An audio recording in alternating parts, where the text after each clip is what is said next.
Welcome back to the studio at African Utility Week. I'm Rose Bundock and I'm joined now by Daniel Swanepoel, lead facilitator for the Power and Utilities for training. Thank you for joining us. Thank you very much for having me. Daniel, you're something of an expert of doing business in Africa within the power and utility space. I'd like to ask you how a company how does a company know when the right time is to come into Africa?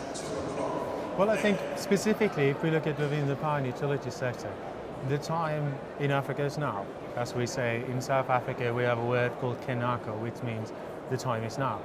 And if we move especially towards West Africa, there's a lot of focus nowadays on energy requirements and the development of the space.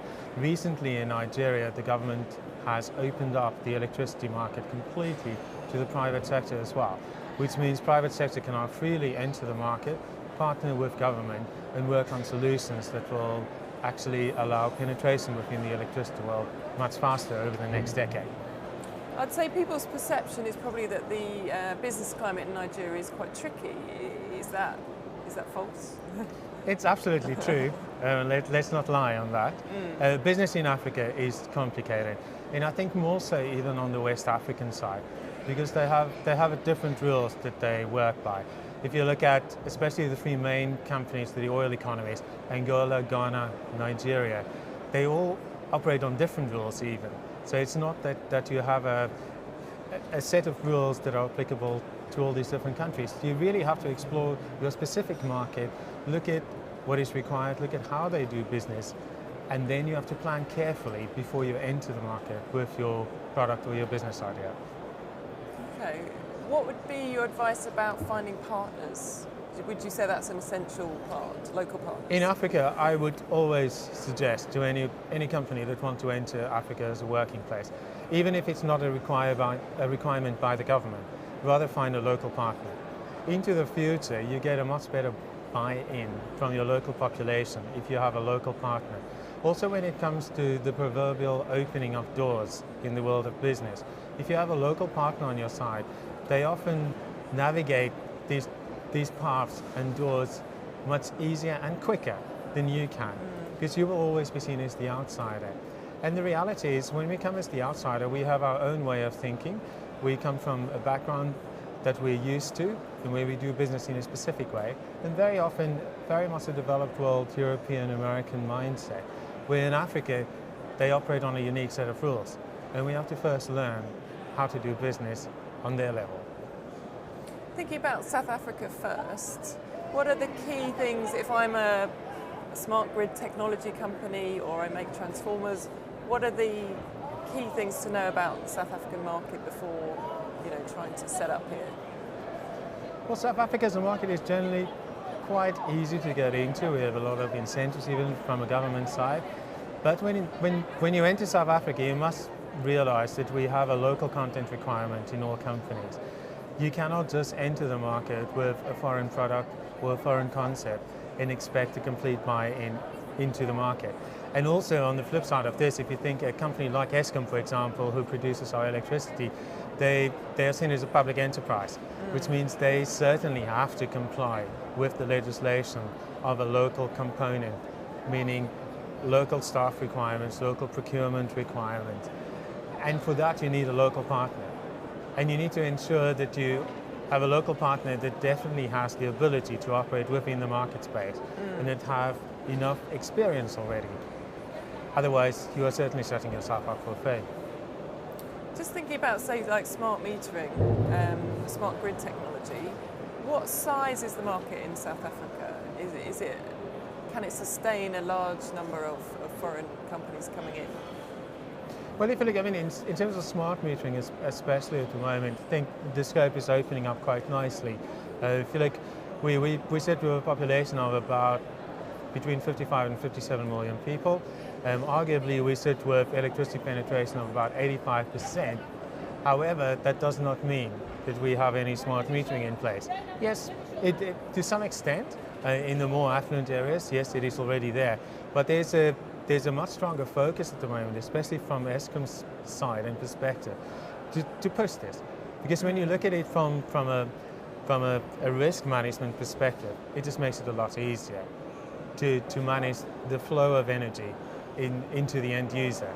Also, when we look at it, if we allow clients to feed electricity back into the grid, going into the future, which is becoming very much a talk of the town at the moment. Again, on the smart metering side, there's a lot of scope and opportunity to develop a product that can assist us to achieve this successfully. Do you expect the South African electricity market to open up further to, will we see unbundling and privatisation? It's good that you asked this question today. In fact, just yesterday, Eskom announced finally that they are looking at an option again to privatise up to 30% of the power utility. It is something that came under discussion a few years ago already, possibly about 8 years ago, and then it was shelved for obvious reasons at the time. But I think with our electricity crisis at the moment, with us going through load shedding almost every other day, they realised the need for the private sector to be involved and to engage. Because private sector can just execute these projects much quicker and faster, and they have a different skill set, and they understand management of risk and management of these projects just better. What other African markets are reaching for energy, specifically reaching maturity, where it now is, well, not maturity, but a good point for companies to come in? Look, if you look on the East African side, I wouldn't say a new entrant in the market, but a country to watch is Ethiopia at the moment. Ethiopia has set a goal to become a big exporter of electricity within their region on the Eastern African side, to try and export a lot of renewable energy, for that matter, into the neighboring countries. So Ethiopia sits with a lot of hydro potential, they have a lot of water, they are busy constructing a very large hydro project in Ethiopia, and also they have geothermal capacity, and geothermal capacity to the point of generating full-on power plants where they can in fact export the electricity that they don't use in their own country. I know there's a lot of talk about, again, coming back to Nigeria, and the filling that metering gap, you know, must make manufacturers very excited, but what would be your advice be there if you're trying to pick up tenders in Nigeria? See, Nigeria is a tricky place to do business, and then one should always speak cognizant of this, and you must remember this. The challenge in Nigeria is first to find a local partner that is trusted in the market, and you know, as it is in business, we need connections. So you need to find a partner that has definitely built up a record in the industry, that has got enough experience in order to push your products into the market and to support you. And secondly, moving into Africa, always look into the future.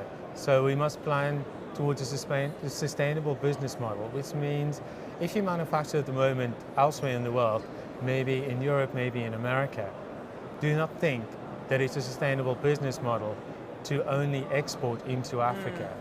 Because Africa is becoming more and more aware of the fact that we should demand companies to set up manufacturing plants in our own countries. It doesn't mean that you have to manufacture the entire product in the country, but think about how you can design your business plan that a part of the product can be at least assembled within the African country, because then you get a much better buy-in from the local population and the local country, and very often we have a lot of incentives for companies when it comes to tax breaks in the countries. Yeah, I was going to ask you about funding actually. You know, what kind of assistance you could get. There's in South Africa, for example, to give you a good idea. In South Africa, we have manufacturing grants at the moment within the electricity space even. So if you come up with an energy efficiency product and it leads to cogeneration, so where there's a definite electrical benefit on the other side, you can get up to 25 million rand as a grant from our government. Right. And then if you think going with that grant and that level of funding already to a financial institution to attain the additional funding that you would require for your project becomes a lot easier. And are there many companies taking them up on that offer? At the moment, there's a fair amount of companies taking them up, but I don't often think that this knowledge is shared openly. So not many companies know about this grant. And this grant can even apply to a foreign company if they partner with a local company in South Africa and they develop a project together. A lot of companies come to South Africa thinking it will be a springboard into Africa. Is that a correct approach? That certainly is the correct approach at the moment, yes. Very often in our company as well, we do lots of strategy consulting. We advise companies to actually do exactly that. Okay. Rather set up your regional office first in South Africa, since the rules in South Africa are very much aligned to Europe and America. So we do business in a similar way. The legal ways are the same, terminology is the same. And then very often in South Africa you will find the desired skills when it comes to strategic planning that can assist you to plan your strategy for the rest of Africa. And then you can benefit from some of the regional trade treaties as well, where we can gain some benefits and some incentives along the way. So knowledge is obviously an important part of the sort of preparation process. What's your kind of best advice if a company wants to find out about the market, the size, the value? How should they go about that? The knowledge is definitely becoming key to success in Africa, and it's always important to use companies that can support you with the knowledge. They can do some of the research for you. Companies that are actually active in the market. Even when it comes to training, try and upskill yourself. Try and make sure that you attend training interventions that actually lead towards you understanding the entire value chain of the market much better. Great, thank you, Daniel. Thanks for joining us. Thanks for sharing your advice. That's all from us at African Utility Week. Thank you.